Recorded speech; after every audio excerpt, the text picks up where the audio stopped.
Hi అండి. ఈరోజు మనం మార్నింగ్ బ్రేక్ఫాస్ట్లోకి సింపుల్గా టేస్టీగా హెల్తీగా ప్రిపేర్ చేసుకునే దోశలు మరియు ఇడ్లీని అందులోకి కాంబినేషన్గా చట్నీని కూడా ఎలా ప్రిపేర్ చేసుకోవాలో ఒక్కసారి మనం చూసేద్దాం. ఇలా ఒక గిన్నె తీసుకొని అందులోకి ఒక గ్లాస్ వరకు ముడి బియ్యం వేసుకోవాలి. ఇవి కొంచెం హెల్తీగా చేసుకుంటున్నాం కాబట్టి నేను ముడి బియ్యం తీసుకున్నాను. మీకు ముడి బియ్యం ఇష్టం లేకపోతే ఈ ప్లేస్లో రేషన్ బియ్యమైనా యాడ్ చేసేసుకోవచ్చు. ఏ గ్లాస్తో అయితే మనం ముడి బియ్యం తీసుకున్నామో సేమ్ అదే గ్లాస్తో ఒక 2 గ్లాసుల వరకు జొన్నలు తీసుకోవాలి. ఇప్పుడు వీటిని శుభ్రంగా కడిగేసి ఒక 8 అవర్స్ పాటు మనము వీటిని నానపెట్టేసుకోవాలి. ఇప్పుడు ఇంకొక బౌల్ తీసుకొని అందులోకి 1 గ్లాస్ వరకు మినపగుళ్ళు వేసుకోవాలి. అన్నీ ఒకే గ్లాస్తో కొలతలు తీసుకోవాలండి. అప్పుడే మనకి దోశలు ఇడ్లీలు పర్ఫెక్ట్గా వస్తాయి. ఏ గ్లాస్తో అయితే మనం తీసుకున్నామో సేమ్ అదే గ్లాస్తో ఒక హాఫ్ గ్లాస్ వరకు మందంగా ఉండే అటుకులు వేసుకోవాలి. ఇప్పుడు ఇందులోకి 1 స్పూన్ వరకు మెంతులు కూడా వేసుకోవాలి. ఇలా వేసుకుంటేనే మనకి ఇడ్లీలు దోశలు కొంచెం సాఫ్ట్గా క్రిస్పీగా వస్తాయి. వీటిని కూడా మనము శుభ్రంగా కడిగేసి ఒక 2 అవర్స్ పాటు మనము వీటిని నానపెట్టేసుకుంటే సరిపోతుందండి. ఇప్పుడు ఇవి చక్కగా నానిపోయినాయి. ఇప్పుడు వీటిని మనం గ్రైండర్లో కానీ మిక్సీలో కానీ మెత్తగా పిండిలాగా రుబ్బేసేసుకోవాలి. చూసారు కదా, పిండి మొత్తాన్ని ఇలా రుబ్బేసుకోవాలండి. చాలా సాఫ్ట్గా మెత్తగా ఉండేలాగానే పలుకు లేకుండా ఇలా రుబ్బుకోండి. అప్పుడే మనకి ఇడ్లీలు స్మూత్గా వస్తాయన్నమాట. ఇప్పుడు ఇందులోకి ఈ పిండికి తగ్గట్టు ఉప్పు వేసేసుకోవాలి. అలానే కొద్దిగా జీలకర్ర కూడా వేసేసుకోవాలి. కొంచెం వాటర్ వేసేసుకొని ఈ పిండిని కొంచెం లూజ్గా కలుపుకోవాలి. మరీ లూజ్గా కాదు, మరీ గట్టిగా ఉండకూడదు. కొంచెం లూజ్గా ఉండేలాగా ఈ పిండిని బాగా మిక్స్ చేసేసుకోవాలి. ఈ పిండిని మనము అప్పటికప్పుడు మనం బ్రేక్ఫాస్ట్ లాగైనా రెడీ చేసేసుకోవచ్చు. లేకపోతే పిండిని మనం బయట పెట్టేసి ఓవర్ నైట్ అంతా అయ్యాక మార్నింగ్కి అయినా మనం బ్రేక్ఫాస్ట్ లాగా కూడా రెడీ చేసేసుకోవచ్చు. ఇప్పుడు ఈ పిండిని మనం ఇడ్లీ స్టాండ్ తీసుకొని ఇడ్లీలాగా వేసేసుకోవాలి.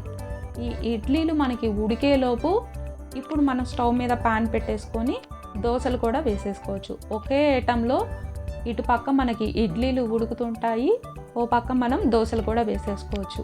చూసారు కదా, ఒకే పిండితో మనము ఇడ్లీలు దోశలు రెడీ చేసేసుకోవచ్చు. మీరు కూడా ఒకసారి తప్పకుండా ఇలాగా ట్రై చేసి చూడండి. టేస్ట్ మాత్రం చాలా బాగుంటుంది. ఒకే ఐటంలో 2 బ్రేక్ఫాస్ట్లు చాలా సింపుల్గా రెడీ చేసేసుకోవచ్చు.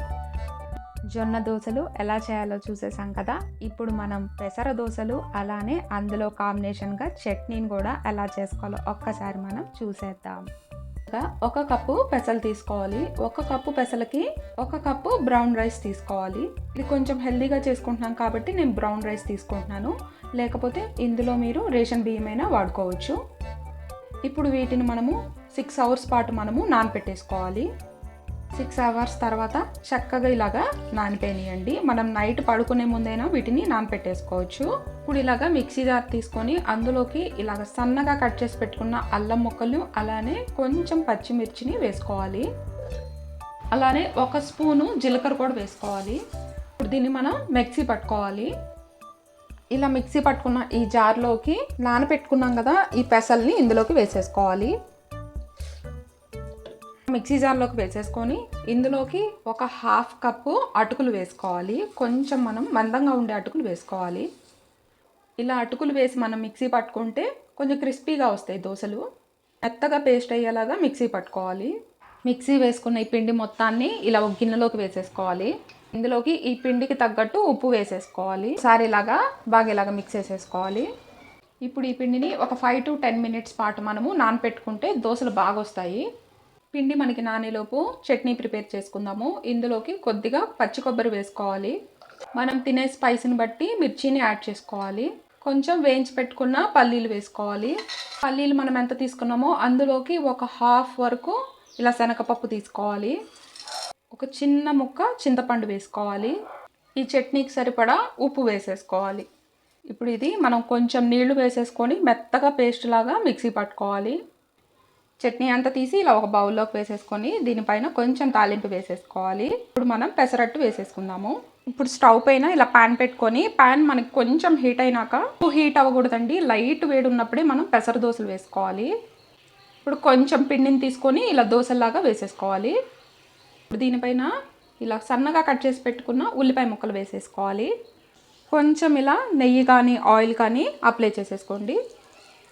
కొంచెం ఇలా క్రిస్పీగా ఫ్రై అయిపోయింది కదా, ఇంక ఇప్పుడు మనకి దోశని ఇలా ఫోల్డ్ చేసుకుంటే చూసారు కదా చాలా చక్కగా నీట్గా వచ్చేస్తుంది దోశ. మరి హీట్గా కాకుండా కొంచెం ఇలా మీడియంలో పెట్టుకొని ఇలా ఫ్రై చేసుకుంటే దోశ మనకి పర్ఫెక్ట్గా వస్తుంది. దోశ కూడా రెడీ అయిపోయింది. చాలా క్రిస్పీగా వస్తాయి. మీరు కూడా ఒకసారి తప్పకుండా ఇలాగా ట్రై చేసి చూడండి. ప్లీజ్ లైక్ చేయండి, లైక్ చేయడం మాత్రం మర్చిపోకండి. మరిన్ని వీడియోస్ కోసం నా ఛానల్ని సబ్స్క్రైబ్ చేసుకోండి. Thank you for watching.